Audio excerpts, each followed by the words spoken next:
semakin hari sampai tak, orang Penang kata tak cerih tempat duduk tu. Ada yang duduk kat tangga, yang berdiri. Inilah keistimewaannya bila Minggu Negarawan kita, panelis utama kita yang tak pernah tak menyokong, sentiasa menyokong Minggu Negarawan memperuntukkan setiap hari Rabu 2 minggu untuk bersama tuan-tuan dan puan-puan sekalian. Berikan tepukan buruh untuk tuan-tuan dan puan-puan. Ataupun kita ucapkan terima kasih kepada Yang Amat Berbahagia Tun Dr. Mahathir bin Mohamad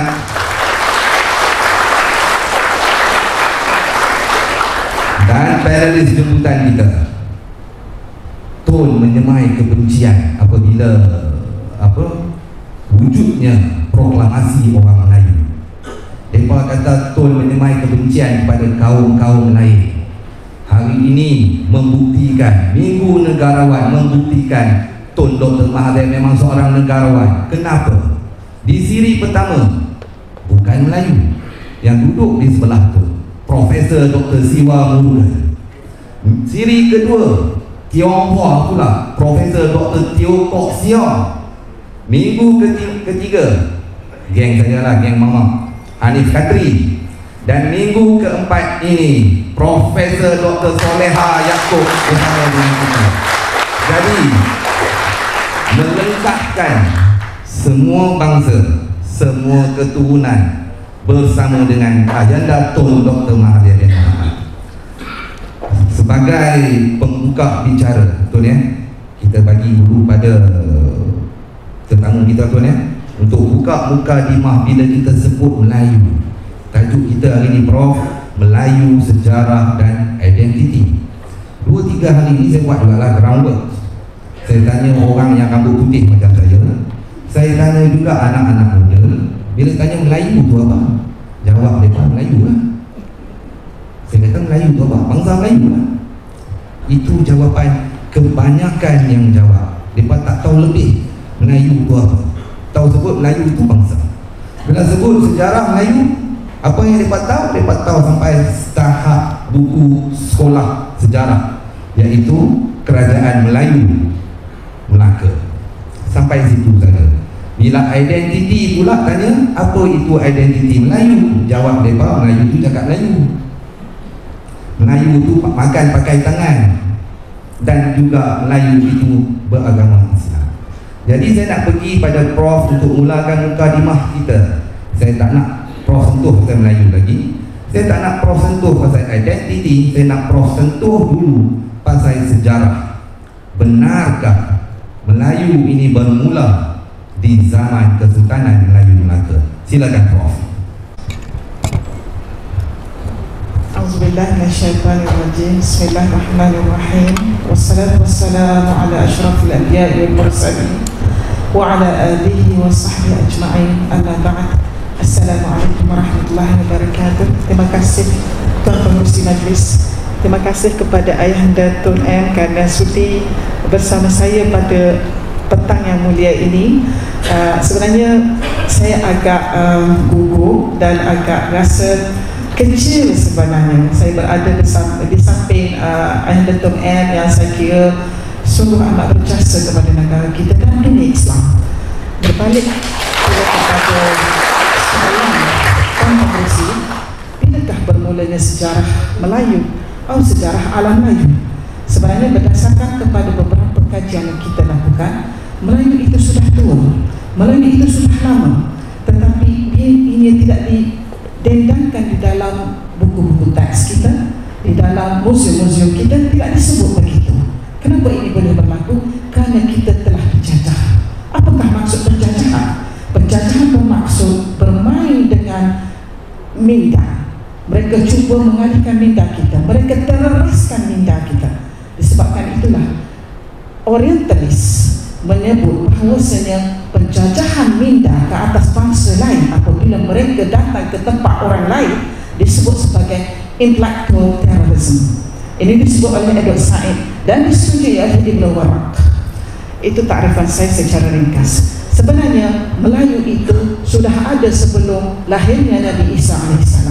Ini disebut oleh beberapa Western scholars sendiri yang menyebut, antaranya Richard L. Smith yang menyebut bahawasanya pada 1000 tahun BCE, 1000 tahun BCE disebut the first millennium of BCE. Kalau 2000 tahun, the second millennium of BCE. 3000 tahun, the third millennium of BCE. Jadi disebut the first millennium of BCE sudah ada orang Melayu melakukan pelayaran dan berhubung dengan orang-orang Rom dan Greek.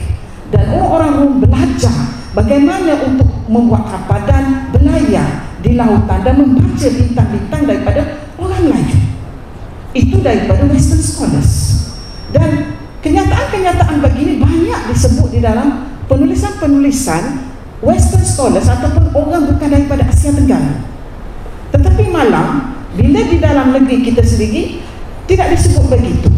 Sebab apa? Sebab sistem pendidikan yang kita ada di sekolah, sekolah rendah dan sekolah menengah, hanya menceritakan tentang Kesultanan Melaka 1400 apabila para miswara. Mereka mengatakan dalam buku itu menyebut para miswara membuka Melaka apabila dia tertidur di bawah pokok bernama pokok Melaka. Kemudian lalulah singa, kemudian pelanduk. Sebenarnya betul ke cerita tu Tuan Pengerusi? Pada hemat saya cerita itu tidak betul. Itu hanya rekaan penjajah. Kemudian ditulis dalam bahasa Jawi, dalam tulisan Jawi, untuk meyakinkan orang Melayu bahawasanya cerita itu betul kerana dia dalam tulisan Jawi. Sebenarnya perkataan Melaka itu berasal daripada perkataan Laka. Laka itu telah berjumpa.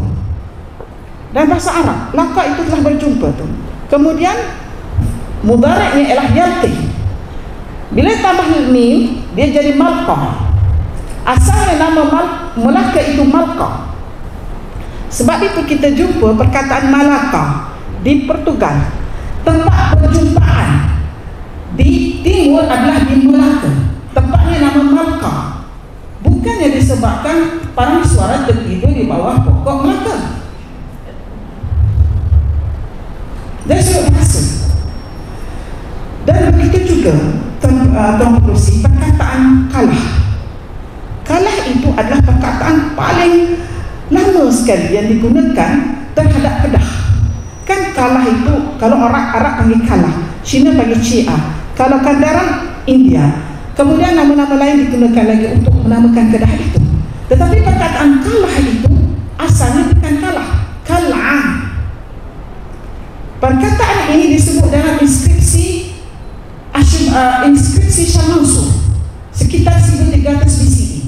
Bila saya sebut benda ini, Tuan Pengerusi, bila saya sebut dalam video, ramai orang marah. Dia kata mana ada kalah. Kalah itu adalah Kedah, nama Kedah. Kalah itu kan nama dekat Mesopotamia. Saya kata bacalah lagi. Sebenarnya kalah itu, kenapa kita boleh tahu inskripsi kuno? Inskripsi kuno kita tahu sebab ianya dikaji oleh Biblical Studies. Biblical Studies yang mengkaji tulisan-tulisan kuno itu, bukan orang Arab, bukan orang Iraq. Catatan yang terdapat dalam catatan Shah Mansur itu pada 1300 BCE ditulis dalam tulisan cuneiform. Dia tulis perkataan, dia tulis kalau dalam Rumi K L H. Sebab dalam inskripsi kuno dia tidak ada huruf vowel. Dia tidak ada huruf vowel, dia tidak ada huruf A, I, O, U. Dia hanya ada huruf konsonan. Jadi macam mana European boleh baca kalah? Dia tidak boleh. European punya makharij al-aswad, dia tidak boleh menyebut huruf Ain dengan betul. Dia tak boleh well pronounced huruf Ain itu. Sebab itu dia tak boleh sebut art. Itu earth. Dia boleh kata earth. Dia tak boleh antara perjumpaan antara di halqum itu. Jadi kalah itu European sound. Sebab yang mengkaji biblical study adalah orang-orang European. Justru dia mengatakan kalah atau disebut kalbu. Tetapi sebenarnya kalimah ialah kal'ah. Kerana dalilnya ialah pedang Rasulullah SAW bernama kal'ah. Dalam tulisan-tulisan kitab-kitab klasik Arab menulis bahawasanya Qaf Lam Ain, bacaannya Qal'a ataupun bacaan lain Qala'ah. Dan Rasulullah dinamakan kal'ah, kaf lam ain ya maksurah, kal'ah. Jadi maksudnya itu kenapa dinamakan pedang kal'ah? Kerana pedang itu dibuat di satu tempat bernama kal'ah. Dan di mana kal'ah itu? Adalah Kedah. Macam mana saya yakin dia adalah Kedah? Kerana kita dapat beberapa bukti, antaranya daripada Ma'ajibul Buldan oleh Yaqut Al-Hamawi dan beberapa lagi sources yang lain. Dalam bahasa Arab dia menyebut bahawa ada seorang traveler, pengembara yang orang Arab daripada Baghdad, dia daripada China untuk ke Baghdad. Dia selalu pergi balik. Jadi apabila sampai di daripada China, dia nak masuk ke alam sebelah sini, dia perlu melalui satu pintu gerbang besar yang mana nama tempat itu ialah Kalah. Jadi dia kata ketika aku sampai di situ, banyak renau-renau, penuh dengan renau dan orang menempuh besi di situ. Itu yang disebut. Jadi daripada maklumat yang kita dapat ini, berdasarkan dokumentasi ini, kita boleh mengatakan bahawasanya Kedah itu adalah Kalah itu adalah Kedah. Dan bagaimana pula dengan nama-nama yang terdapat nama Kalah terdapat di India, di Yaman, di Syria, di Mesopotamia. Saya membuat satu kesimpulan bahawasanya nama-nama itu diambil daripada nama Kalah di Kedah. Kerana kalau kita hasil dari perbincangan saya dengan Mukhtar, perkataan relau tidak ada di Yaman. Relau tidak ada di Yaman tu. Jadi bagaimana boleh ada besi Yaman? Mereka ambil besi daripada Kalah. Kerana besi daripada Kalah, apabila mereka bawa ke Yaman dan mereka tempur di Yaman, jadi Saiful Yaman, harganya mahal. Sebab itu Al-Kindi menyebut besi terbaik di dunia ada 3 disebut. Dia kata pedang terbaik di dunia ada 3. Saiful Yaman, pedang Yaman, yang kedua Saiful Kalah, dan ketiga Saiful Hind. Pedang Yaman, pedang Kalah, pedang Hind. Tetapi bila tahun 900 ini datang Al-Biruni, tadi yang Al-Kindi 800. Al-Biruni mengatakan bahawa semua besi terbaik di dunia datang daripada Kalah. Dan ini telah disokong beberapa catatan dalam catatan Tamil menyebut bahawasanya kebanyakan besi daripada Kalah itu bermutu tinggi. Dan hasil daripada penemuan yang kita dapati, Tuan Pengerusi, bahawasanya ada eskivasi dijalankan di Kerak. Sebab di Malaysia kita kurang menjalankan eskivasi. Dan eskivasi dilakukan oleh Mukhtar itu hanya satu tempat sahaja daripada 37 tempat. Maksudnya ada 36 lagi tempat yang tidak dieskivasi. Mukhtar hanya lakukan dalam bentuk scanning dan didapati ada 1000 batu persegi lagi relau di kawasan Kedah sehingga ke Petani. Dan kita maklum kawasan Kedah dan Langkawi itu antara hutan ataupun tanah yang paling tua di dunia, sekitar 557 juta tahun. Itu. Jadi apa yang menarik di sini, bila kita di Kerak itu dilakukan eskavasi, dia menjumpai beberapa balang, antaranya Cak Moho. Kita dapat Cak Moho itu, tapi artikel itu sebab orang putih yang tulis, jadi kita tidak itu hak dia lah, sebab itu artikel dia kan. Dia menulis, dia mengatakan, oh ini adalah tulisan Pahlawan. Ini adalah tulisan Pahlawan. Saya seorang linguis, saya melihat tulisan itu, saya kata ini bukan tulisan Pahlawan, ini tulisan Rudiman. Tulisan Rudiman yang Tuan Pengerusi adalah tulisan the development of the Armenian symbol. Maksud di sini betullah apa yang disebut oleh Al-Biruni, menyebut bahawasanya orang Rusia, Viking telah sampai ke Kalah. Sebab mereka nak besi Kalah itu disebut nama sebagai Syarbukan. Pedang Syarbukan mesti terhasil daripada besi Kalah. Sebab dalilnya macam ni. Ketika perang Byzantine, Rasulullah ketika Islam menentang Rom Timur, iaitu Byzantine. Rom Timur itu Byzantine, Rom Barat ialah Rom. Ketika berlaku peperangan itu, maka pedang mereka banyak patah. Sebab Tuan Pengerusi, kalau you buat pedang, tempur pedang, kalau daripada besi yang cair itu baru menempur pedang, dia mudah patah. Tetapi besi kalah, dia bukan begitu. Besi kalah dan hasil daripada tulang-tulang besi yang jatuh dari meteor di Gunung Jerat itu, diambil besi itu kemudian ditepa, bukannya dicairkan. Maksudnya besi pedang itu tidak patah. Jadi apabila tentera Byzantine mengetahui bahawa kenapa pedang mereka patah, itu menyebabkan salah satu sebab kenapa orang Islam menang. Jadi mereka berusaha mencari di mana kenapa pedang orang Islam tak patah.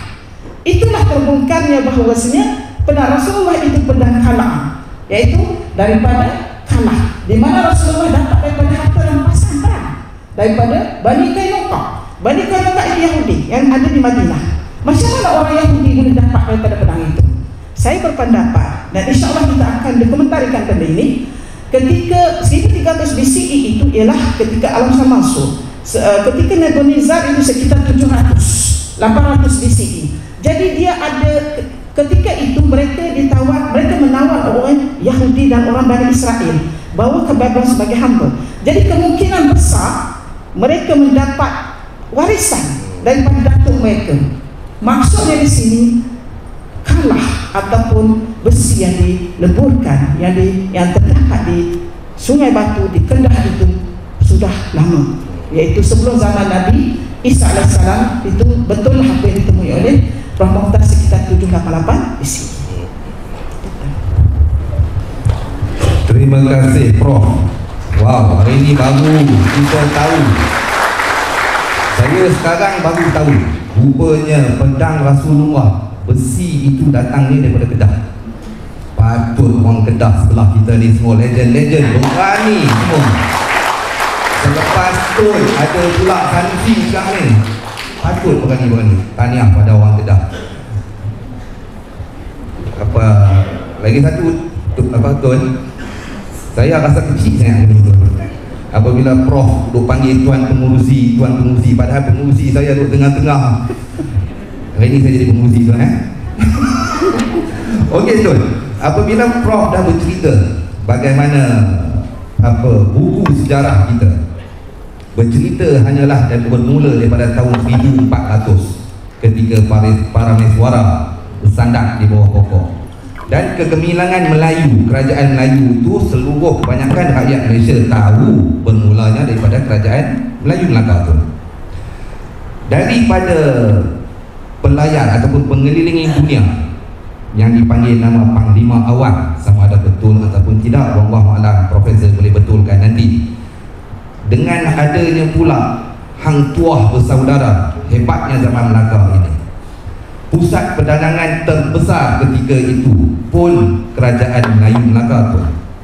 Dan ada catatan sejarah daripada Portugis yang mengatakan siapa yang menjadi tuan di Melaka bererti dia seperti di Venice, iaitu pusat perdagangan terbesar di Eropah. Itu semua sejarah. Hebatnya Melayu. Kemudian pun selepas 1511 orang Melayu sudah pun jatuh terduduk kerajaan Melayu dan menjadi hamba kepada penjajah. Jadi soalan saya Tun, itu bunga Tun. Soalan saya kepada Tun, kenapa Tun? Kenapa kegagalan daripada sebuah empire yang kuat, yang hebat Melayu ini, kemudian kita dikongkong, dijajah selama lebih 500 tahun, dan hingga kini kita dah merdeka Tun. Kuasa ekonomi bukan pada kita Tun. Kuasa pemilikan aset dan juga tanah pun bukan milik kita tu. Kenapa, di mana salah dan silapnya tu? Silakan tu.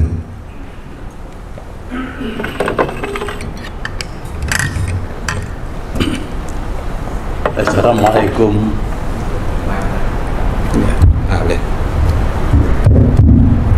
Assalamualaikum warahmatullahi wabarakatuh. Yang berbahagia moderator Profesor Soleha, seterusnya hadirin sekalian. Saya ni orang baru, saya tak tahu sejarah. Saya dilahir di zaman British, saya membesar pun di zaman British, dan di zaman British mereka memberitahu kepada kita semua orang Melayu bahawa tanah Melayu ini aman dan tentram karena tidak mempunyai sejarah. Kita tak ada sejarah. Sebab itu tanah Melayu ini aman. Tak ada memusuh-musuh, tak ada tiup perasaan dan lain-lain. Dan memang pun benar, semasa saya kecil, di zaman dijajah oleh British, negeri-negeri Melayu yang baki-baki yang ada memang pun amat selesa kerana diperintah oleh British. Orang Melayu ini nak cari yang mudah. Dia tak suka yang susah. Sebab itu apabila British ambil 4 buah negeri dan bagi negeri itu kepada Siam, iaitu Thailand, tak ada siapa pun protes.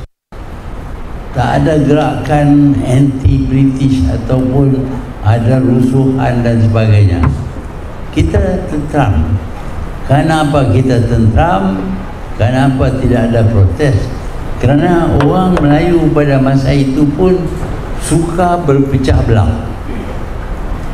Walaupun tanah Melayu ini adalah tanah milik orang Melayu, tetapi mereka mendirikan kerajaan-kerajaan negeri yang kecil-kecil belaka dan tidak boleh mempertahankan diri mereka. Apabila British datang, British berasa senang kerana orang Melayu tidak bersatu melawan dengan British. Tidak seperti di di sebelah Indonesia, orang Aceh mereka memberontak lawan dengan Belanda. Tetapi di Malaysia kita kalah dengan Portugis, okeylah, ambillah Melaka. Lepas itu kita kalah 4 buah negeri di selatan Thai pun kita tak memberontak, okeylah. Kami negeri masih ada, Kedah masih ada, Perlis masih ada, Kelantan, Terengganu, Johor, Selangor, Negeri Sembilan, semua ni masih ada. Jadi 4 negeri hilang, itu masalah mereka lah. Kita hidup senang lenang, hidup mudah, semuanya mudah, tak payah nak mentadbir negara pun. Kita serah bulat-bulat kepada British. Sehingga ada pendapat bahawa orang Melayu tak mungkin memerintah negeri mereka pun. Itu sikap dan pendirian orang Melayu di zaman British menakluk negeri-negeri Melayu.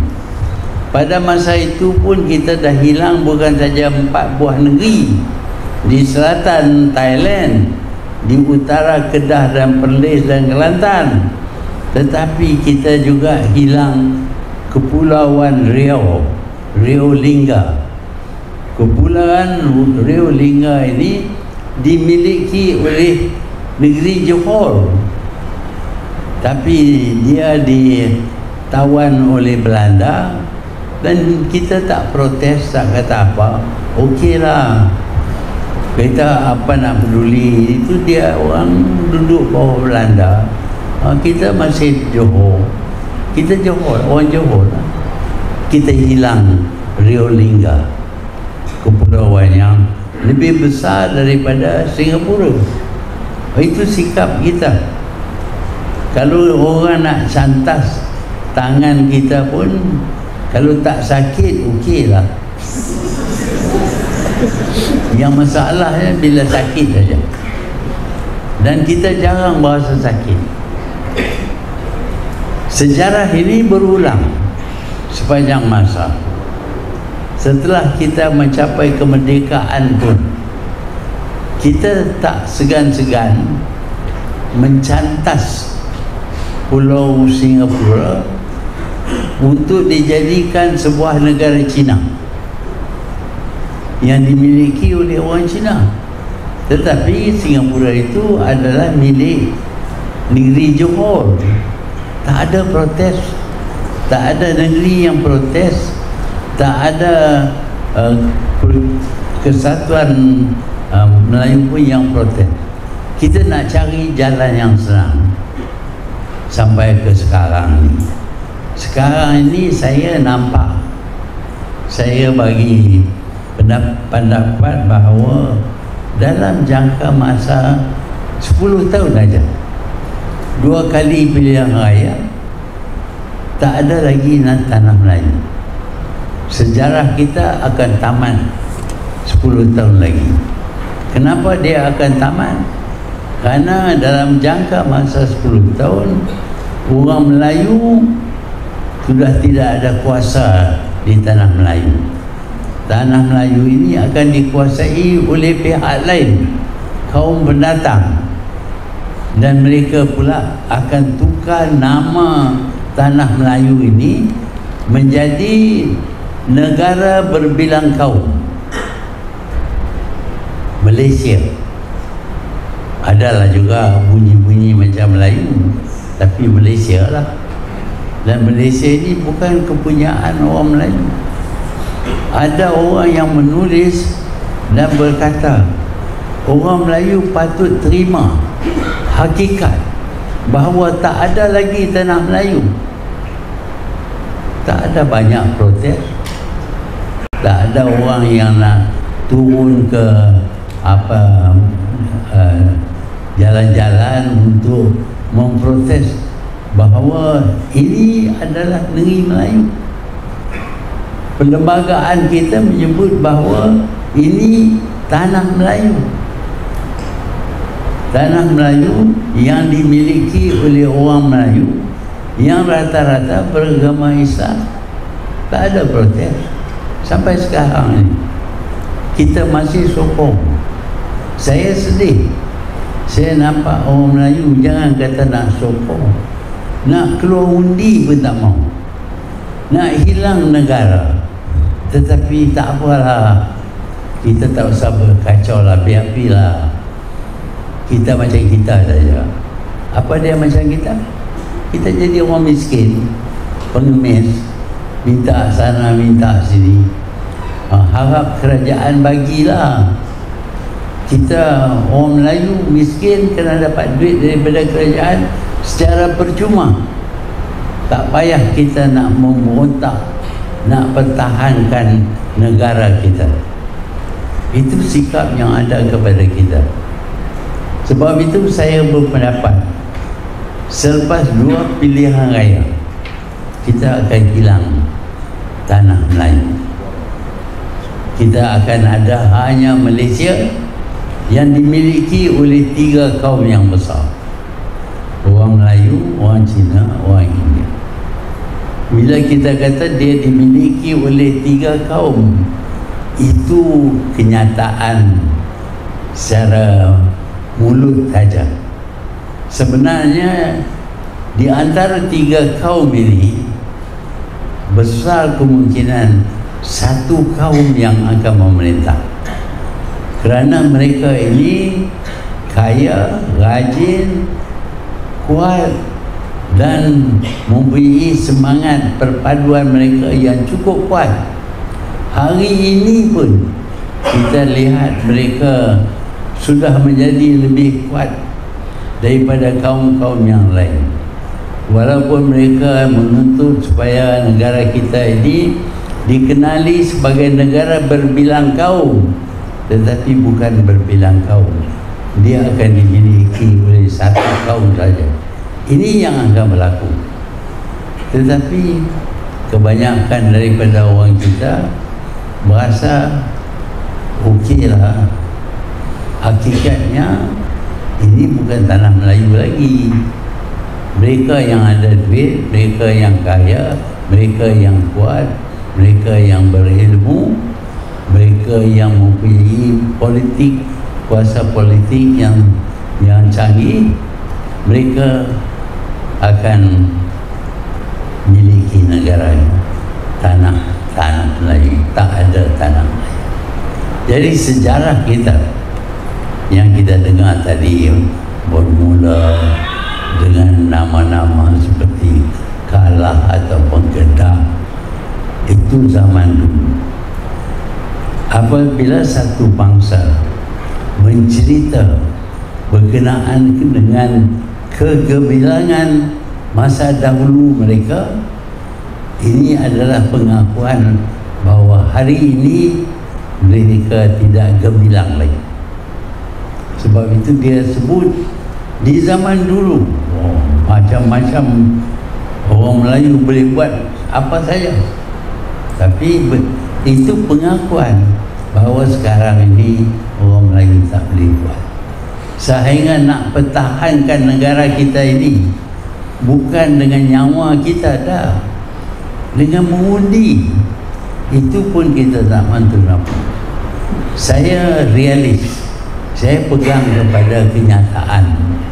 Saya tak fikir berkenaan dengan glamour, cerita dulu kala apa semua. Ya, kita perlu tahu apa yang berlaku dulu kala, kalau dianya menjadi satu pengajaran kepada kita. Tetapi kita nak seronokkan diri kita saja. Kita cerita berkenaan dengan zaman dulu, bagaimana orang Melayu menjajah seluruh dunia, dapat berlayar, dapat menjadi orang yang mengelilingi dunia yang pertama dalam sejarah manusia. Ini Panglima Awang ataupun Henry the Black. Ini pun orang Portugis bersetu mengaku bahawa memang pun ada orang yang bernama Panglima Awang, tapi dikenali sebagai Henry the Black kerana dia kulit hitam lah banding dengan orang Eropah. Dia ditangkap, dibawa ke Portugal. Daripada Portugal dia pergi ke Spanyol. Di Spanyol dia join up menjadi kelasi dalam kapal Magellan. Magellan akan berlayar keliling dunia, dan memang pun Henry the Black bersama dengan Magellan berlayar across the Pacific. Tetapi bila sampai kepada dekat dengan Filipina, Henry the Black lepaskan diri dia daripada menjadi kelasi Magellan. Sebaliknya Magellan pula tak sampai balik ke Spanyol kerana dia dibunuh.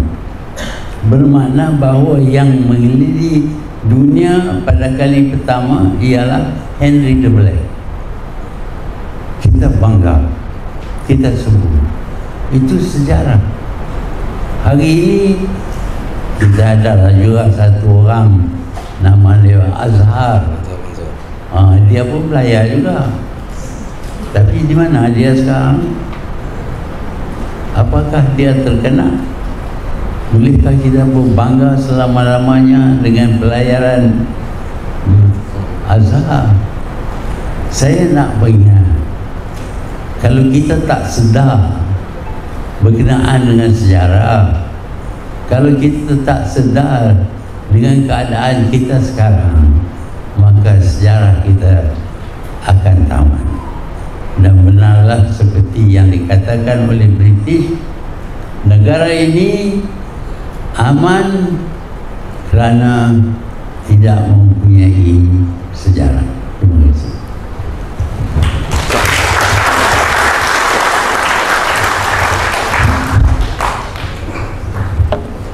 Panjang, lebar, tapi itu buat kita semua sedih.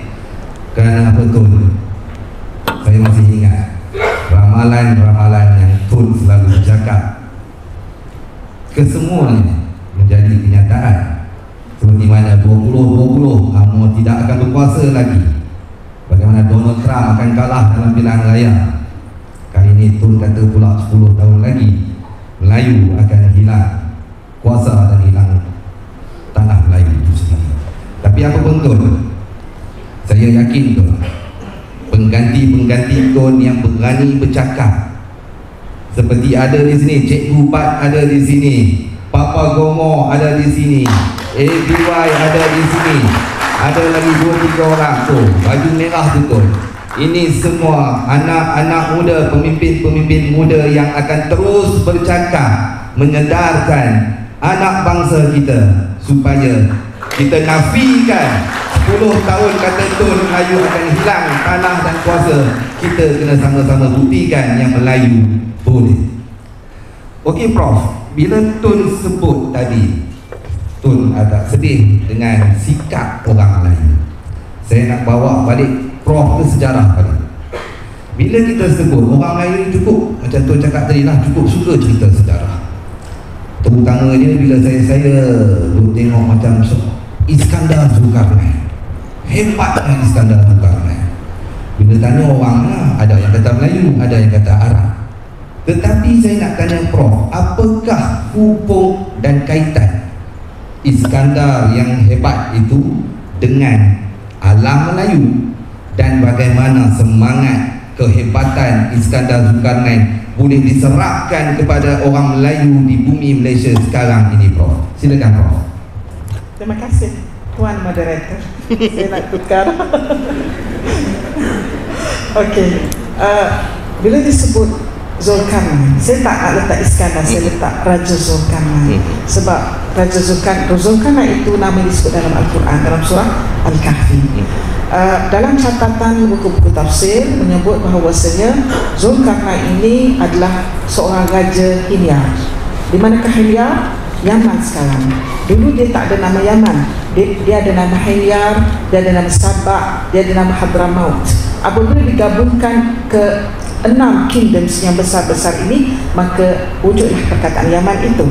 Jadi disebabkan itu disebut puteri Sabak dari Yaman. Begitu, itu bagi situ. Ya, dan dalam beberapa catatan klasik menyebut bahawasanya Raja Zulkarnain ini adalah Raja Himyar yang keempat. Raja Himyar yang keempat. Yang pertama ialah Luqman al-Abd, ya, disebut dalam kitab Tabari. Jadi apa yang menarik di sini, siapakah Raja Zulkarnain? Zulkarnain ini merupakan telah memeluk Islam di tangan Nabi Ibrahim AS. Dalam buku tafsir Ibn Katsir disebut dia punya masa zaman dia aksar alfain, lebih daripada 2000. Maksudnya dia tidak pergi ke 3000. Kita katakan dia circa 2000 juga 2500 BCE. Maksudnya dia di zaman Nabi Ibrahim AS. Dan disebut juga dalam beberapa kitab tafsir itu bahawasanya dia telah menerima Islam di tangan Nabi Ibrahim AS dan telah mengelilingi Kaabah, tawaf bersama Nabi Ibrahim dan Nabi Ismail AS. Manakala Nabi Khidir pula merupakan penasihat dan menteri dia. Kalau dalam saya dibuat genealogi, insyaAllah sekejap lagi kita akan tunjuk genealogi itu, kita nak adakan pada Tun. Jadi genealogi daripada daripada manakah Nabi Khidir ini? Dia daripada anak cucu Sam bin Nuh. Kita maklum bahawasanya Nuh AS ada 3 anak yang hidup, Sam, Ham dan Yafid. Yang meninggal itu, yang tak naik kapal itu, mengikut kajian saya bernama Yam. Sebab Kanaan itu anak kepada Ham. Ya. Jadi daripada Sam itu ada 5 anak, Ashur, Elam, Arfakhshad, Lut, Lawid dan Aram. Aramat itu daripada perkataan ini. Aramat language itu daripada orang ini, ada punya keturunan. Jadi kalau ikut daripada situ, Arfakhshad itu melahirkan 2 kaki. Satu kaki pergi ke Nabi Khidir dan satu kaki pergi ke Nabi Ibrahim AS. Jadi dalam arti kata lain, Nabi Khidir dan Nabi Ibrahim AS ini adalah sepupu daripada dia punya susul galur itu. Jadi mereka hidup di zaman Raja Zulkarnain. Dan Raja Zulkarnain ini seperti mana dalam surah Al-Kahfi itu adalah raja yang telah sampai di hujung sebelah barat dan di hujung sebelah timur. Dia kata di mana tempat munculnya matahari, tempat terbitnya matahari.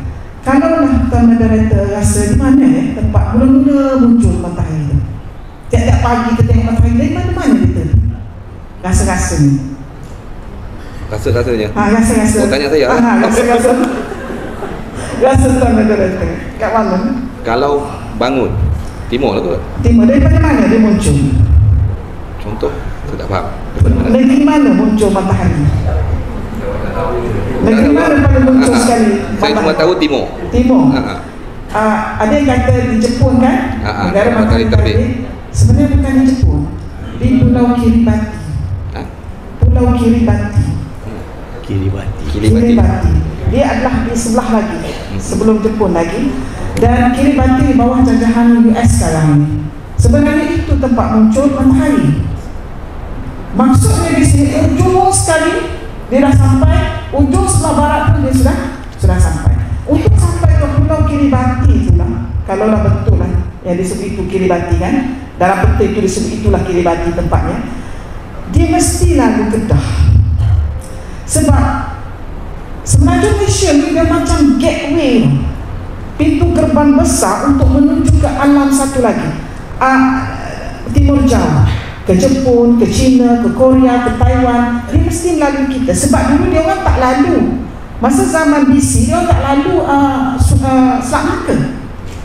Dia orang tak lalu Selat Melaka. Maksudnya perkembangan tamadun bermula di dataran, di tanah besar.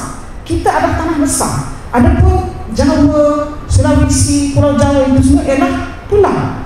Tamadun bermula di tanah besar, kemudian baru merebak ke pulau. Bermaksud kita ini daripada, sama ada daripada sebelah Mesopotamia ataupun daripada sebelah atas. Kalau pada Mesopotamia, mereka akan lalu lautan atau belak pelayaran dan membina tamadun di sini. Jadi apa yang menarik di sini pada saya, Zulkarnain sudah melalui Sungai Batu, Kedah. Sebab saya berbincang dengan Prof. Mokhtar, kenapa saya baca buku-buku Western Scholars yang diberi oleh Western Scholars sebelum 1970, sebelum 2007, mereka mengatakan kapal-kapal besar lalu di Kerak, Takwapa, Pampang, Jaya. Dia kata kawasan itu boleh lalui kapal besar. Saya tanya Prof. Mokhtar, betul ke boleh lalui kapal besar? Prof. Mokhtar kata tak boleh. Kapal-kapal besar tak boleh lalui kawasan itu kerana kawasan ini berbukit.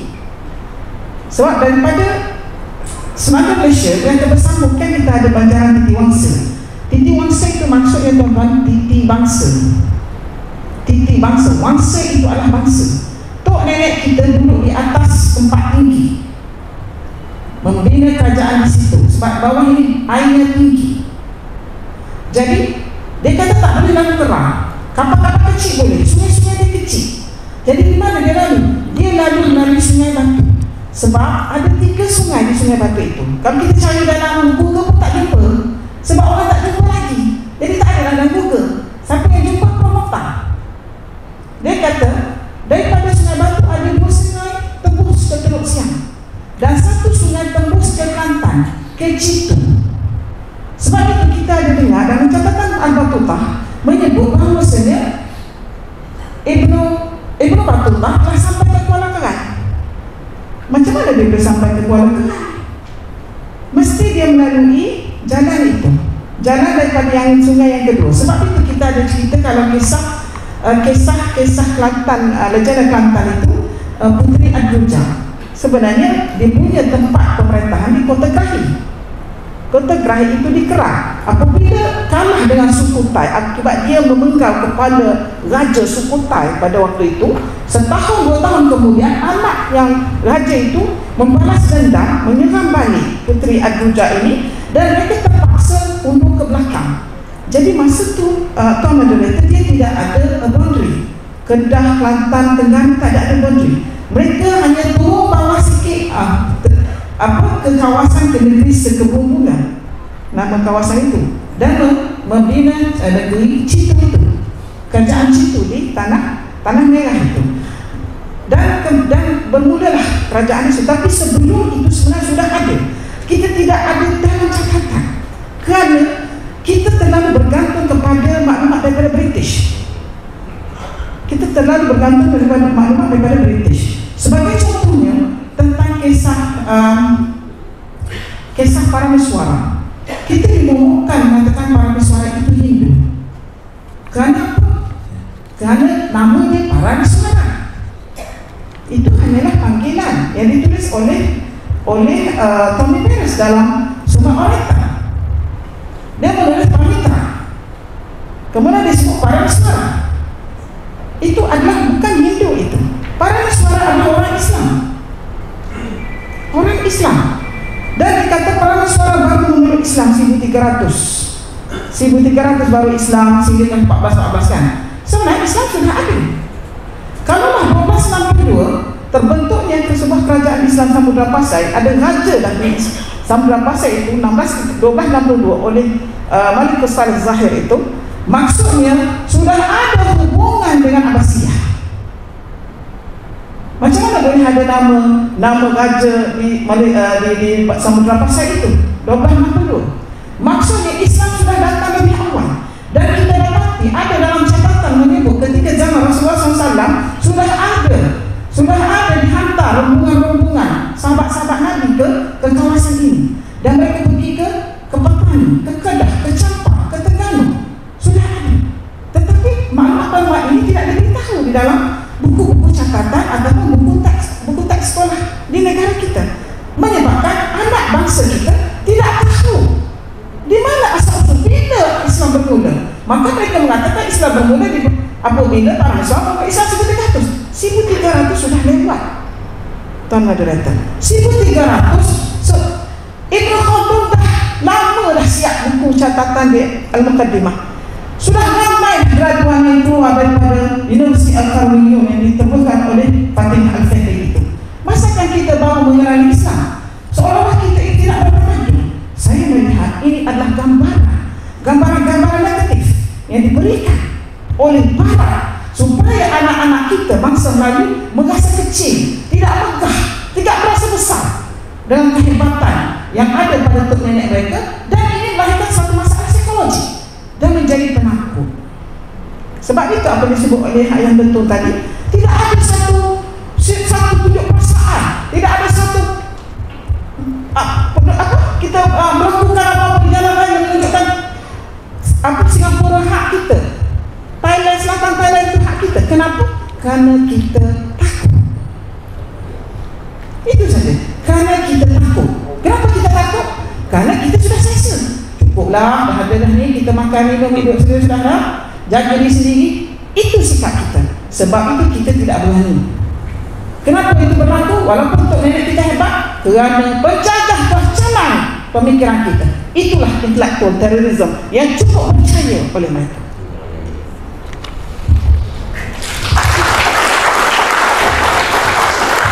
Ini ending bagus tak tu? Prof kita tadi soalan pertama nampak tapi kedua ni dah gear 7 tu. Okey Tun, terima kasih Prof. Bila kita sebut, saya nak bawa Tun balik kepada identiti. Bila Tun tadi pun sebut, Profesor pun sebut, bukannya British ni jahat pun. Tak gitu je Tuan. British ni banyak manipulate, banyak duk cerita indah sampai kita sendiri pun. Saya setuju dengan Prof. Cukuplah gaji aku banyak ni, bulan depan barang mahal lagi, tak apa. Itulah sikap kita yang ada. Begitu juga balik pada identiti tu. Orang Melayu, ada budak-budak Melayu di kolej tempat anak saya belajar. Orang Melayu tu, I feel stupid when I speak in Malay. Dia rasa bodoh kalau dia cakap Melayu tu. Dia nak cakap orang putih je tu. Kenapa identiti kita ni tu? Semakin hari semakin kita ditanam. Dan begitu juga dengan pemerintah. Bukan saya nak bercakap tentang politik, yang menyekat kita untuk bercakap tentang Melayu, tentang bangsa sendiri, untuk kebaikan bangsa kita sendiri, disekat. Adakah ini lebih teruk pada British tu? Apa pandangan tu apabila kita terus disekat tu? Silakan tu.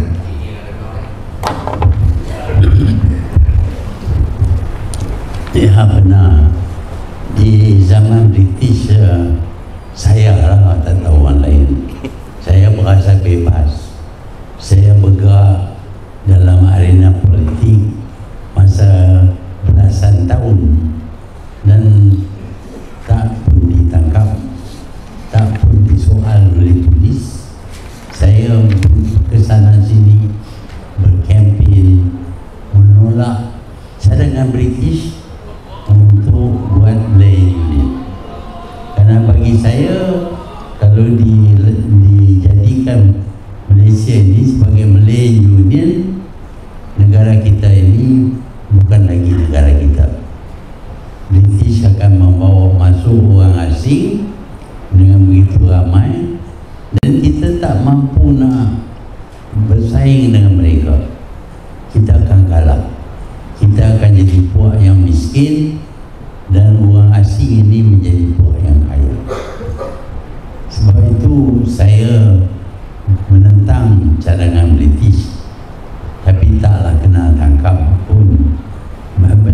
Bebas saya tulis surat dalam akhbar, buku saya pun saya cakap juga berkenaan dengan masalah orang Melayu. Jadi masalah orang Melayu ini bukan hari ini saja, di zaman itu pun ada banyak masalah. Jadi saya sedih kerana apabila kita merdeka, kita menindas orang kita. Tak boleh bercakap berkenaan dengan bangsa kita. Punya ada 3R. Berkenaan dengan 3R ni tak boleh bercakap langsung. Tapi apa akan jadi kalau orang yang dikenal pasti menjadi 3R ini menghadapi masalah? Kita kena bercakap berkenaan dengan masalah mereka dan cara-cara untuk mengatasi masalah. Tapi kita tak boleh bercakap. Dulunya nak cakap pasal lain boleh, pasal bangsa tak boleh, pasal negara tak boleh, pasal agama pun tak boleh. Jadi terbantulah kita tak boleh cakap. Bahkan hari ini saya nampak yang datang ramai. Kadang-kadang ada perbincangan macam ini pun ramai yang takut nak datang. Takut polis panggil. Saya dipanggil oleh polis 9 kali lah, tak ada apa pun. Dia tanya, kita jawab. Yang mana kita tak nak jawab, kita beritahu ke polis, charge kita dalam mahkamah, saya akan jawab dalam mahkamah. Dia tertangkap kita. Sampai ini belum charge lagi. Jadi kita sekarang ni kurang kebebasan berbanding dengan zaman British. Bahkan di zaman British kita tuntut kemerdekaan, kita lawan Malay Union. Saya tahu Ahmad bersama kena tangkap, ada 2-3 orang lagi kena tangkap. Tapi kita berkata kita bukan ganas, kita nak tuntut hak kita saja. Jadi saya ikuti berkenaan dengan sejarah bangsa kita, karena saya pegang kepada satu perkataan, iaitu mereka yang lupa akan sejarah akan didera dengan mengulangi kesalahan-kesalahan mereka berkali-kali. Kalau saya perhati kepada sejarah, saya nak tahu di mana kita salah dan macam mana kita nak elak daripada membuat kesalahan, daripada mengulangi kesalahan kita. Itu bagi saya pengajaran daripada sejarah. Yang keduanya, saya ni bukanlah ulama, saya orang Islam. Orang Islam mesti tahu sikit sebanyak berkenaan dengan agama mereka. Jadi saya berpendapat Islam bermula dengan wahyu daripada Allah Subhanahu wa taala kepada Muhammad untuk disebar kepada umat manusia. Jadi Al-Quran mempunyai wahyu daripada Allah Subhanahu wa taala, dan tidak seperti agama-agama lain kita ada hanya satu Quran saja. Saya dah periksa Quran milik orang Syiah, SIM Quran tak ada beza-beza. Jadi saya tertarik untuk memahami isi kandungan agama Islam. Dan apa yang saya lihat di situ, banyak nasihat-nasihat yang semuanya baik-baik belaka. Kalau kita turut, kita akan berjaya. Tetapi malangnya kita lebih tertarik dengan pendapat orang itu, orang ini, ulama itu, ulama ini, dan kita ikut mereka. Bahkan kita buat benda yang dilarang oleh agama Islam.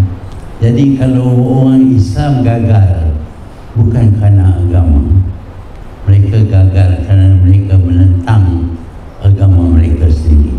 Itulah masalah yang saya faham setelah saya baca Quran dalam bahasa yang saya faham. Terima kasih Prof. Adakah Prof setuju dengan pandangan yang dikatakan oleh Tuan Dr. Bahagia dari sudut ilmiah? Ya, saya setuju. Ini saya tambah sikit. Silakan. Okey, saya nak bawa sikit. Bahawa sesudah mencantumkan Quran dan hadis. Quran itu untuk kita semua kan, untuk kebaikan kehidupan kita. Sebenarnya semasa zaman Rasulullah SAW telah dihantar wakil-wakil ke sini, dan sehinggalah akhirnya Khulafa' Rashidin, Sayyidina Ali, apabila wafat Sayyidina Ali maka dilantik Sayyidina Hasan sebagai khalifah, tapi hanya 5 atau 6 bulan saja. Kemudian Sayyidina Hasan bagi secara aman jawatan khalifah kepada Muawiyah. Apa yang menarik di sini, ketika zaman Muawiyah itu kita telah terima ada surat daripada kerajaan Sriwijaya. Kerana Muawiyah ini sekitar 661 AD. Zaman Muawiyah sudah ada surat daripada kerajaan Sriwijaya menghantar memberitahu bahawasanya kami ini adalah raja segala raja. Surat itu ditulis dalam bahasa Sanskrit. Macam mana kita tahu bahasa Sanskrit? Bila disebut Al-Maliku min Muluk, Maliku min Muluk, maknanya raja segala raja. Malikul Muluk, raja segala raja, bermaksud maharaja. Maharaja itu dalam bahasa Sanskrit. Dia ditulis surat hantar kepada Muawiyah, tapi Muawiyah tak buka surat itu kerana mungkin sibuk dan keadaan suasana tak mengizinkan. Diketahui apabila sesudah kewafatan Muawiyah didapati ada surat itu dalam simpanan baginda. Kemudian surat pada tahun 717 dihantar sekali lagi surat daripada kerajaan Sriwijaya kepada Indawarman. Pada waktu itu kepada Khalifah Omar Abdul Aziz. Dia hidup serentak. Kita kena ingat Omar Abdul Aziz itu memerintah sekitar 2 tahun setengah hingga 3 tahun saja, sekejap. Tapi Indawarman sempat hantar surat. Bermaksud apa Tuan Moderator? Sudah ada hubungan sebelum itu. Mereka sudah tahu. Dan kita dapati kerajaan Abbasiyah Al-Mutawakkil telah melantik Syekhul Islam di alam lahir ini, Al-Mutawakkil. Sebab itu dia ada hubungan dengan kerajaan Terengganu. Kita dapati ada nama Tauku Pulau Manis, Tauku Panu. Mereka itu Syekhul Islam yang dilantik oleh kerajaan Abbasiyah dan seterusnya oleh kerajaan Osmaniyah. Tetapi ketika kerajaan Osmaniyah yang keempat terakhir itu kita tak boleh pakai, sebab dia sudah memihak kepada Kamal Atatürk. Sebab pembentukan Turki moden 1923, kejatuhan kerajaan Turki Osmaniyah 1922, tetapi 1924 itu secara rasmi semua naungan kerajaan Turki itu terhapus, sudah tidak lagi, dia kolaps. Jadi ketika zaman Sultan Hamid, mereka telah melantik Syekhul Islam di alam Melayu ini, di alam Nusantara ini. Kita dapat ada 30 orang Syekhul Islam, dan mereka ini antara yang kita ingat yang terkenal adalah Tauku Pulau Manis dan Tauku Palu. Dan mereka ini menyebarkan. Dan seterusnya kita dapat nama Tok Jambu, kita dapat nama Tok Muhammad. Mereka itu adalah wakil Sultan Osmaniyah untuk menyebarkan agama Islam di sini. Jadi mustahil bahawa Islam hanya bermula 1300. Betapa berjayanya penjajah British itu menutupi alam sebelum 1400. Itu saja. Terima kasih. Prof, jangan letak lagi. Itu baru tambahan. Ini baru soalan Prof lah. Ada lagi sah. Terima kasih. Itu tambahan. Okey, bila Prof sebut, kali kedua Prof sebut tentang penjajah. Kalau ikut buku teks ni, orang putih dia tapau semua. Semua orang putih ni bagus. Dia tulis apa pun kita kena percaya. Saya nak tanya tu, Prof dengan kajian-kajian Prof, kajian-kajian ilmiah tentang sejarah Melayu, sejarah Islamnya itu sendiri, semua kajian-kajian itu menjurus ke arah hebatnya zaman itu. Seperti mana kata Tun, kena jangan lupa sejarah. Jadi saya nak tanya Prof, bagaimana dalam kajian Prof itu ada tak sebahagian daripada kajian itu untuk mengembalikan kehebatan zaman dulu itu meresap di dalam jiwa kita sekarang ini, Prof? Silakan, Prof. Ada. Apa? Kena tukar buku teks sekolah.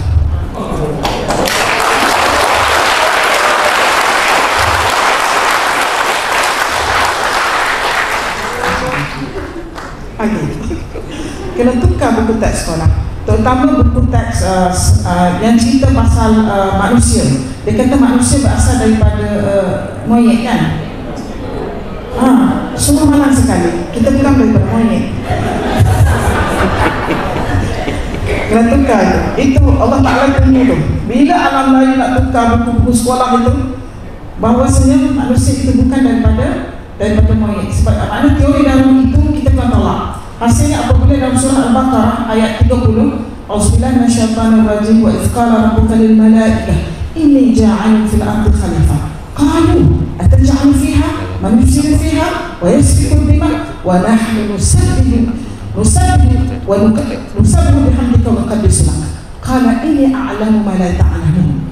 Apa yang bermaksud? Bahawasanya dalam surah itu menyebut Allah Ta'ala kata ini ja'alun fil ardi khalifah. Ayat itu ditujukan kepada Nabi Muhammad SAW. Sebab dia kata idh qala, idh itu bermaksud uzkur ya Muhammad. Qala, tak kala Tuhan kamu berkata ini ja'alun fil ardi khalifah, aku ini sedang menjadikan khalifah di atas muka bumi.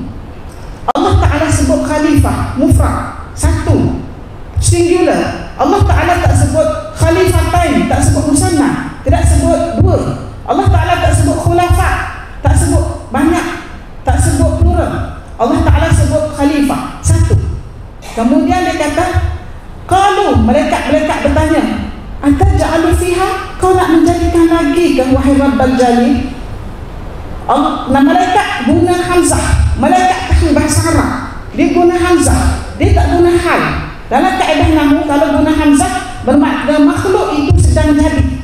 Kalau diguna hal, makhluk itu sudah dijadikan, dah wujud lama. Tapi mereka kata ataj'alu fiha man yufsidu fiha wa yasfiku ad-dima, kau nak jadikan lagi ke wahai Rabbal Jalil yang ada ni pun merosakkan bumi? Allah Ta'ala jawab apa? Allah Ta'ala jawab ini a'lamu ma la ta'lamun, aku lebih tahu daripada kamu. Kemudian dalam surah ayat 31 disambung wa 'allama Adam al-asma'a kullaha. Dalam kaedah nahwu, waw bermaksud sambungan kepada perkataan ayat yang ini ja'alun fil ardi khalifah. Maksudnya khalifah yang Allah Ta'ala jadikan namanya Adam. Wa 'allama Adam al-asma'a kullaha, khalifah yang Allah nak jadikan tadi namanya Adam. Waw itu waw ataf kepada ayat yang 30 tadi. Jadi maksudnya di sini manusia, insan yang berasal daripada perkataan insan itu asal root word dia anisa. Apa maksud anisa? Lemah lembut, boleh dijadikan kawan, boleh bersahabat, cerdik, tidak ganas. Itu. Jadi itu asal kita. Jadi apa yang menarik di sini, kita kena tukar di dalam buku sekolah. Satu. Yang kedua tentang sejarah kita. Kita kena cerita benda yang betul. Sebenarnya Islam ini sudah sampai ke alam lain semenjak zaman Nabi Muhammad SAW yang bermaksud Islam. Tetapi sebelum itu sudah ada. Alam ini dihadiri oleh para anbiya.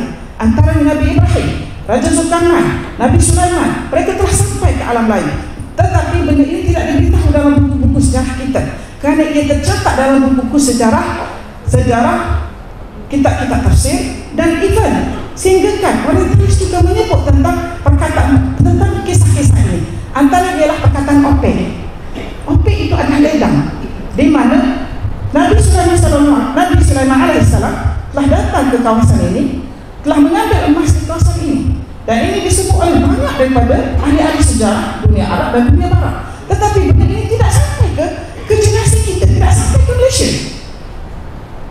Saya sebenarnya tidak berniat untuk mengambil tugas profesor sejarah di Malaysia. Sebab bidang saya pemikiran bahasa dan tamadun manusia, saya banyak mengkaji di alam Mesopotamia. Jadi saya nampak alam Melayu itu dari atas. Saya nampak alam Melayu itu seolah helikopter view tu. Jadi bila orang tanya alam Melayu, saya nampak alam Melayu kuno dan alam Melayu klasik. Masalah kita, Tuan Moderator, kita hanya mengajar anak generasi kita hanya 1400 ke atas. 1400 ke atas ialah akhir klasik. Di mana awal klasik? Di mana kuno? Usahakan kita nak ajar kuno. Awal klasik kita tak ajar, pertengahan klasik kita ajar di akhir klasik. Sebab itu anak-anak Malaysia, orang Melayu, anak-anak bangsa Melayu tidak boleh berhujah di peringkat internasional, di peringkat antarabangsa. Kalau mereka menceritakan tentang sejarah dunia, mereka tidak boleh menceritakan tentang sejarah dunia. Mereka hanya boleh menceritakan tentang sejarah penjajahan British di tempat mereka, penjajahan penjajah di tempat mereka. Jadi mereka okey je lah, orang luar tak kisahlah tu, sebab itu dalam kain kita. Tetapi kita dengan pemikiran thought, pemikiran asas, apakah pembentukan, apakah tamadun, kita tidak tahu. Sebab itu kita mudah ditipu. Saya melihat ya Tuan-Puan Moderator, dalam medsos sendiri, kita tengok bila disebut tentang alam tamadun luar, anak-anak Melayu tidak berjawab. Dengan kaum India mereka dah kolaps. Saya dapati dia tak tahu, dia percaya, dia terpaksa diam bila orang India kata bahasa Tamil itu 250,000 tahun. Saya pertama kali dengar terkejut saya. Setahu saya lah, language ataupun the alphabet, the first alphabet recognized by the academicians, academic, ialah Epic Gilgamesh. Dalam Cuneiform itu ditemukan di Iraq dalam 13 tablet, dan dia punya alfabet itu, simbol dia adalah simbol yang pertama di dunia sesudah banjir besar bertarikh 4000 BCE. Macam mana orang India boleh kata bahasa Tamil 250,000 tahun? Tapi sekarang saya nampak mereka dah tukar dah. Oh okey, tak 5,000 tahun, 5,000 tahun pun bukan. Nampak tak pentingnya timeline itu? Itu Terima kasih Prof. Yang seronok bila Prof sebut tukar buku teks. Saya rasa Prof lupa tu, sebelah kita ni bekas Perdana Menteri 2 kali tu. Nak tanya tu pasal apa tak tukar buku teks tu. 22 campur 22 tu. Saya baru saja dalam 2-3 bulan ini semak semula buku teks sejarah untuk anak-anak kita, dan saya bersetujulah kita kena tukar.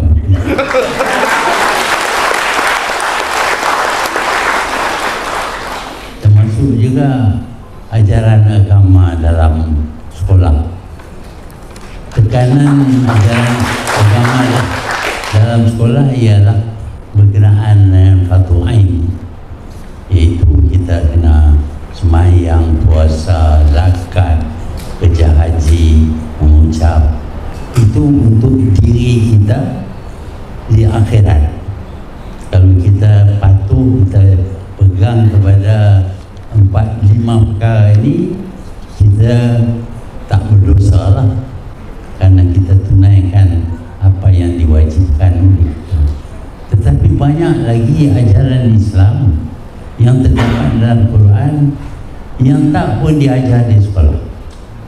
Sebab itu fahaman kita berkenaan dengan agama Islam tidak sepenuhnya.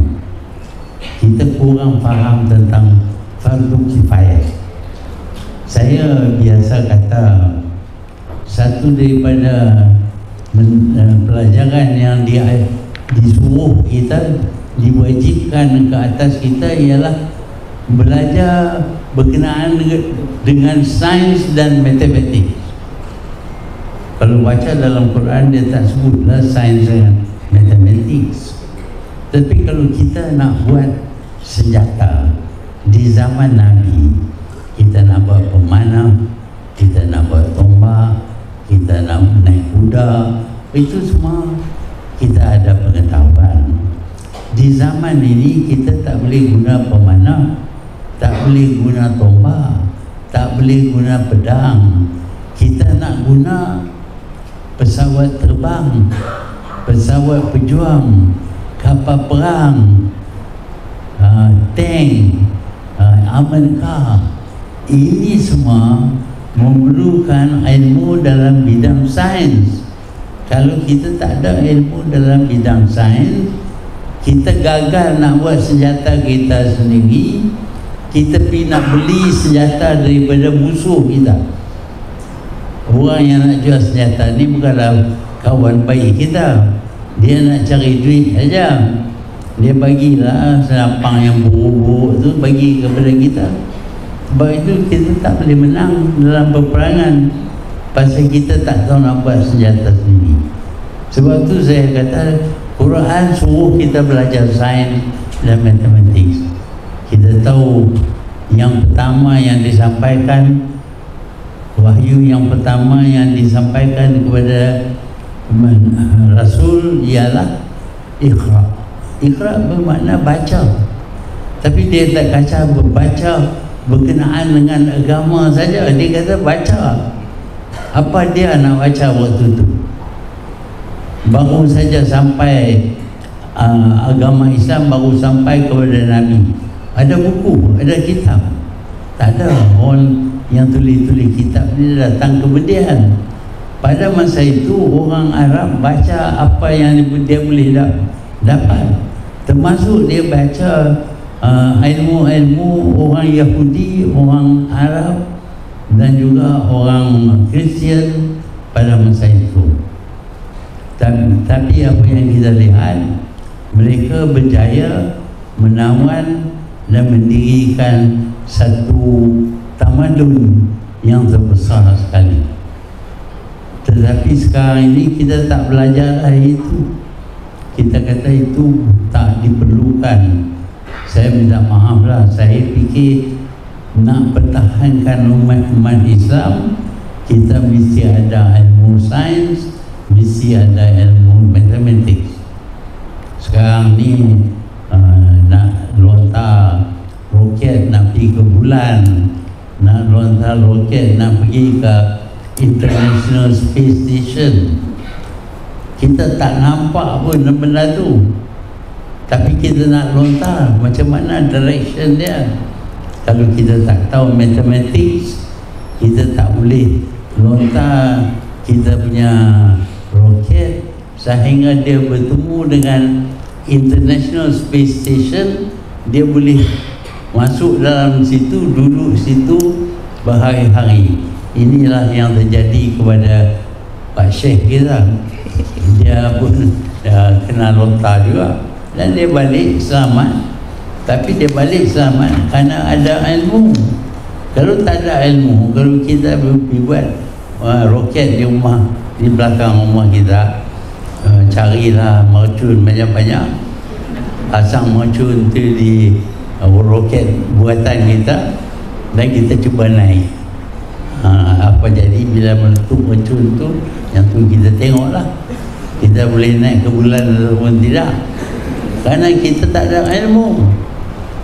Tuhan suruh kita kejar ilmu, tapi kita tak pernah itu. Sebab tu saya berminat nak jadi Menteri Pelajaran, tapi mereka kata tak boleh jadi. Bila jadi Perdana Menteri, tak boleh jadi menteri lain. Tak apalah. Lepas itu saya buang Menteri Pelajaran, buat sementara saya jadi Menteri Pelajaran. Ingat bolehlah nak tukar textbook tadi.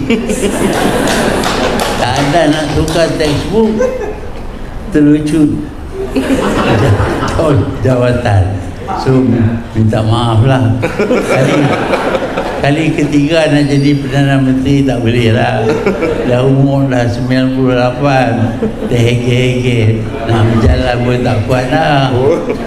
Jadi bagi kat orang lain lah pula. Terima kasih.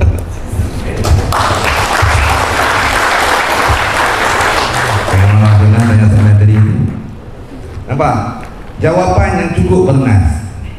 Tu berniat nak jadi Menteri Pelajaran pasal nak tukar buku teks. Jadi nampak tak bagi, janganlah komplain. Betul tak, Prof? Okey Prof, saya nak berbalik kepada Prof.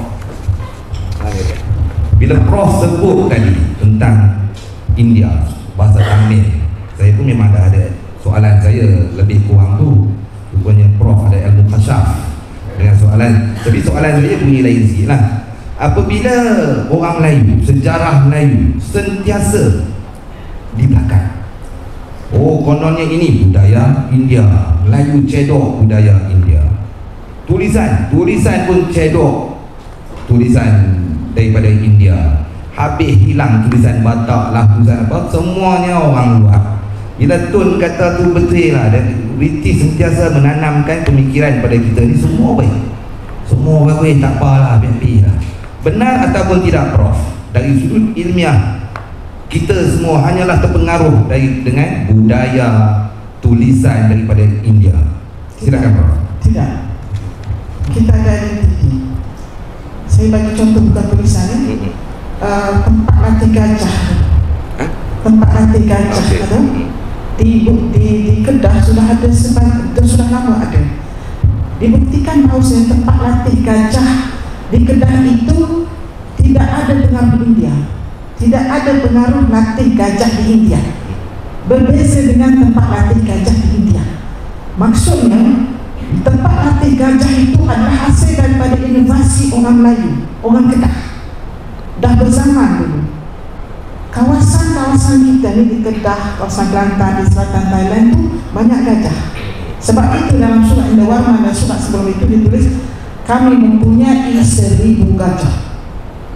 Taman-taman kami penuh dengan pokok badan, pokok daun limau, pokok limau nipis, dan 12 pasah berbau dengan bauan harum. Jadi maksudnya sini gajah itu memang wujud sejak daripada zaman dulu lagi. Bukti dia tempat latih gajah itu adalah inovasi orang lain. Satu. Yang kedua tentang tulisan. Dalam beberapa catatan sebelum Profesor Syahradah lagi, dalam artikel dia 1927, dia tulis Phoenician Sumatra Phoenician in Sumatra. Jadi sebelum itu sudah ada cerita tentang bahasa tulisan rencong, simbol rencong, Bugis, Mandailing, Kerinci terpengaruh dengan Phoenician. Dalam artikel ditulis oleh Syahradah sesudah itu 1927, ada 15 profesor orientalis yang bersetuju tentang pandangan bahawasanya tulisan-tulisan itu tidak melalui India, even not a tuner, tidak melalui pun, tidak berhenti pun di kawasan India ya, untuk mengambil air ke, itu makanan ke di atas kapal mereka, tapi terus daripada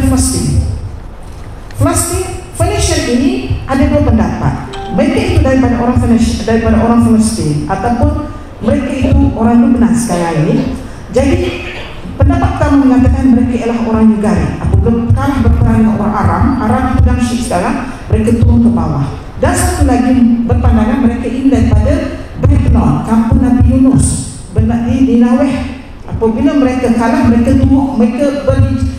selalu berhijrah atau bernomak untuk pergi ke Palestin. Pada waktu itu semua orang ingin pergi ke Palestin. Sebab apa? Palestin itu kawasan suci. Jadi mereka inilah yang telah mencipta tulisan Latin.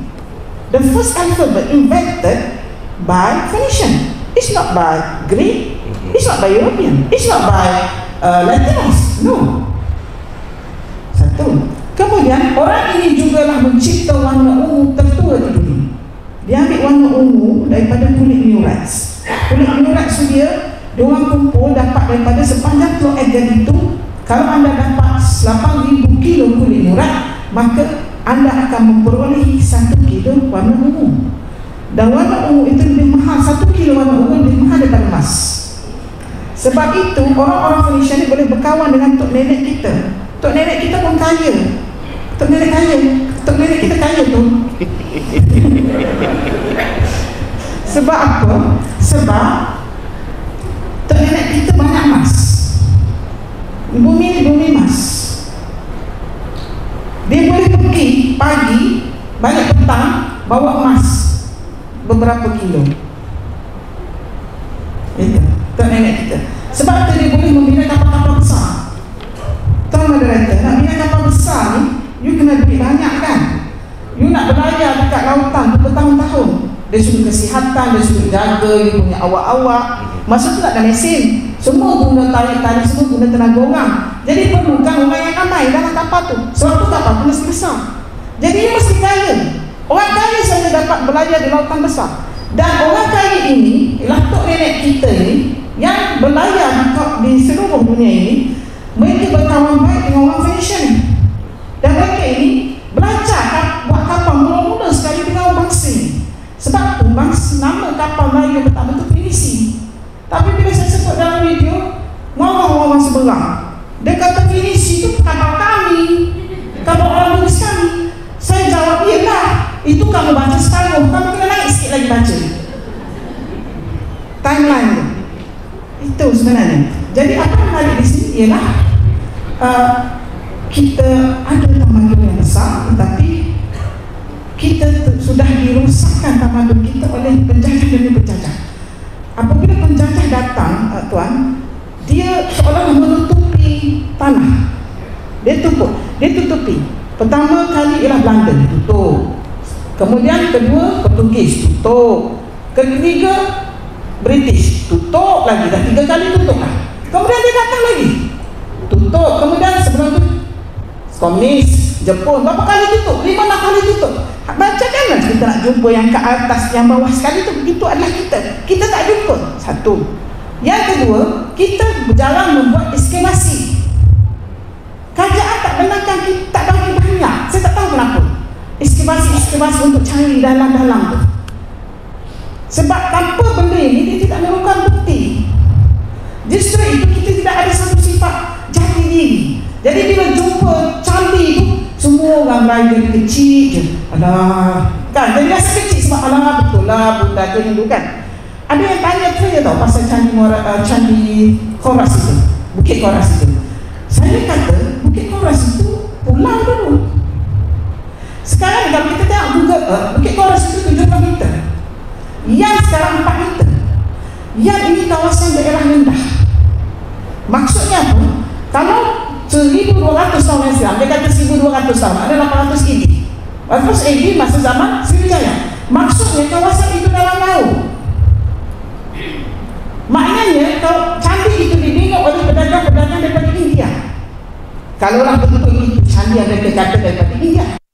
Tapi maksudnya Bukit Coras itu sebuah pulau. Dia tidak berada di tanah besar petah. Dia tidak mempengaruhi pun tentang pentadbiran Sriwijaya. Dia hanyalah pedagang. Pedagang-pedagang Arab yang singgah di situ menceritakan bagaimana suasana pedagang-pedagang India dan China ada ketika itu. Wow, terima kasih Prof. Menarik, benda-benda baru saya dapat banyak ajar. Tapi saya nak tanya Prof tadi apa? Warna ungu paling mahal. Warna ungu paling mahal yang kalau kita cerita Mak Saleh tu yang grid tu kan, dia belakang metal tu. Okay. Yang warna ungu tu, dia ungu berkilat tu kan. Itu dibeli oleh raja-raja Greek, Raja Yunani. Nabi Sulaiman pun beli yang pakai benda-benda yang begitu. Sebab itu Nabi Sulaiman, kawan baik dia adalah orang Phoenician. Nabi Sulaiman percaya kepada orang Phoenician, kepada Phoenician ini, dan melantik Hiram Al sebagai kapten kapal. Kapal dia untuk berlayar, untuk mencari kayu-kayu dan batu-batu terpantai di kawasan ini. Jadi mereka telah sampai di sini. Itu. Terima kasih Prof. Jadi pada Datuk Sri Zain dan juga ABY, kita dah tahu dah kenapa Tun pilih warna ungu. Sebelum kita tahu, hari ini kami tahu lah Tun pilih warna ungu. Okey Tun, sebelum kita nak pergi pada soalan, saya nak tanya soalan terakhir kepada Tun. Ni dah banyak kali lah saya nak tanya Tun, tapi berubah. Tun sering berkata merdeka hari ini tidak semestinya merdeka selamanya. Mempertahankan kemerdekaan itu jauh lebih sukar. Dan saya tengok 2-3 video lama tu, kebanyakannya Tun bercakap itu di perhimpunan sebuah parti Melayu Keramat dulu lah. Sekarang dah hilang Keramat dah. Kenapa Tun pilih pentas perhimpunan Melayu itu untuk Tun mengulangi tentang kemerdekaan itu? Pada masa saya jadi Perdana Menteri, saya dapat 5 melihat aliran budaya orang Melayu. Apabila kita terdesak, kita lawan balik. Kata orang putih, kalau kita push to the corner, kita lawan. Sebab itu kita lihat sekarang ni Hamas, dia dah teruk, dah kena bunuh itu, dia lawan balik. Dia tak takut, dia mati, tapi dia lawan balik. Orang Melayu bila dah dapat merdeka, kehidupan dia cukup senang. Semua yang dia minta, dia dapat. Nak apa pun tanya kerjaan Melayu, kerjaan Melayu pun bagi. Tapi timbul satu perasaan bahawa mereka boleh kaya dengan mudah. Dia nampak politik ni satu cara nak cari kekayaan. Kalau jadi wakil rakyat, dapat allowance. Kalau jadi menteri, dapat lebih lagi.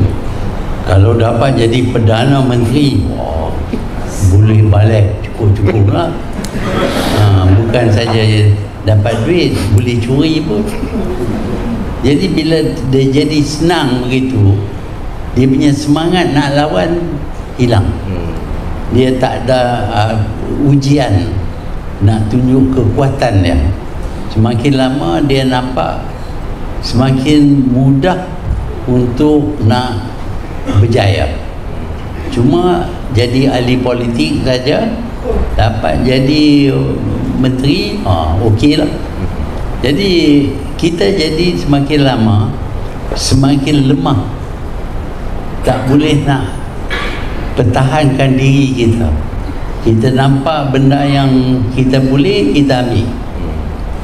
Dan kalau kita didakwa di mahkamah, ada orang tolong kita, boleh dapat NAA apa? DNAA. Boleh dapat yang tu. Tak kena masuk jail. Boleh jadi orang pembesar pun. Jadi orang Melayu semakin lama semakin lemah. Sebab tu saya berpendapat, kalau kita turun aliran ini dalam jangka masa tak berapa tahun lah, kita miskin, kita jual tanah, kita cari jalan yang mudah, akhirnya kita tak ada negara. Itulah sebabnya yang saya peringat, kalau kita buat macam ini, kita akan hilang segala-galanya. Terima kasih Tuan. Alhamdulillah, ini saya dapat jawapan daripada Tuan secara terus tentang mempertahankan kemerdekaan itu jauh lebih sukar. Ada tak Prof nak tambah dari sudut ilmiah peringatan yang diberikan oleh Tun Dr. Mahathir itu kepada seluruh orang Melayu dan juga rakyat Malaysia? Ya, saya bersetuju dan amat bersetuju dengan kata-kata Tun tadi, bahawasanya untuk mengekalkan kemerdekaan sekarang ini bukan mudah. Jadi apakah langkah selanjutnya? Kita kena kembalikan balik jati diri Melayu, sayangkan bangsa, sayangkan agama, dan perbaiki semula kefahaman kita terhadap sejarah alam lain. Dan kemudian sudah tentu bila maklumat itu berada dalam kepala kita, maka kita akan bangkit satu bangsa yang mempunyai jati diri yang kekal, yang cekal. Justru kita dapat mempertahankan kemerdekaan kita pada hari ini menjadi milik bangsa Melayu selama-lamanya, insya-Allah. Terima kasih Prof. Tapi tadi Tun ada sebut, Tun tak larat dah, mana boleh jadi Perdana Menteri kali 3. Tapi Tun pernah kata rezeki Tuhan tulis, Allah Ta'ala tulis. Tun pi Jepun, balik mai, pi Perlis, pi Kelantan. Kalau ingat kita lawan jalan, Tun lagi kuat pada saya tu. Jadi Tun, kami sentiasa mendoakan Tun, kerana bukan itu saja Tun, saya nak ada di sini seorang student yang nak balik Mesir besok Tun. Dia bercerita, mana angkat tangan sikit tadi tu, adik yang nak balik Mesir tu, tu dia tu Tun. Dia cerita dekat saya tadi tu, diri ujung tu, orang Kedah juga Tun. Dia cerita dekat saya ketika Tun sakit baru ni, masuk IJN di Mesir, viral akhbar Mesir, keluar berita tentang Tun tak sihat. Kalau saya bohong, tangkap kan? Betul tak adik? Viral tu. Maksudnya dunia Islam masih lagi menghormati Tun Dr. Mahathir. Jadi Tun, apa yang perjuangan Tun bawa sekarang ini, begitu juga dengan rakan-rakan kepimpinan parti-parti yang ada di sini, mereka akan terus menyokong. Kerana bukan nak tanggung batu tu jadi PM, takkan bukan tanggung batu, fikir ya. Jadi daripada apa yang ada sekarang ini, yang seperti mana dikatakan oleh Tun, kaki stokrasi, cakap boleh, kerja tak erti, itu saya boleh jadi Perdana Menteri macam tu Tun. Jadi apa pun Farah, silakan.